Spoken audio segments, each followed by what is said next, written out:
Dr. Mike. Today I want to talk about a book called Mastery by George Leonard.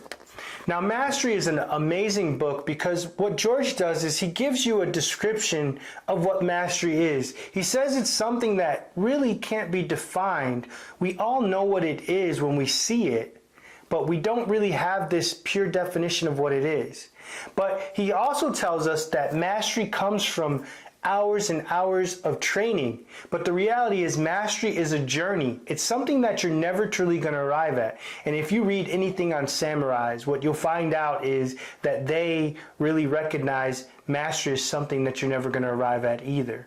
Now, what he says is the reason why many of us don't arrive at mastery is because we focus on anti-mastery behaviors which are ingrained in our culture. So we have a culture that focuses on the idea of what I think is a hot pocket concept. So, you know, with the hot pocket, you put it in and after 5 minutes, that thing is ready to go. But mastery isn't that way. It takes hours and hours and hours of punching and working at your craft until you can achieve something that's a level of, expertise. And K. Anders Ericsson talks about it as 10,000 hours or more. Now, depending on the complexity of what you're doing, mastery is going to take longer.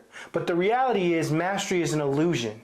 But it is a journey that all of us can start at any point in time. And that's what he tells us. Now, what I really like about George Leonard is the fact that in this book, he tells you something that I think is super, super powerful. He talks about how we view or how we believe mastery or success is acquired. Most of us view it as this linear process where it just keeps going up and up and up. And it's a process that, you're just going to achieve that goal with no problems. But the reality is mastery is a process of bumps.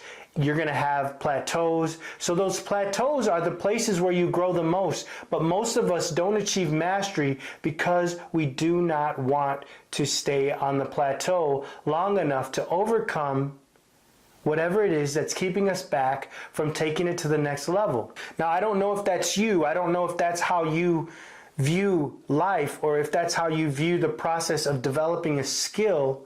But the reality is you can't achieve success if you do not go through the wilderness, so to speak. If you look at the disciples, it was never an easy road for them, right? If you look at elite athletes, it was never an easy road. Everybody has to go through a crucible, as David Goggins says. But the reality is, what matters is what you become on the other side of that.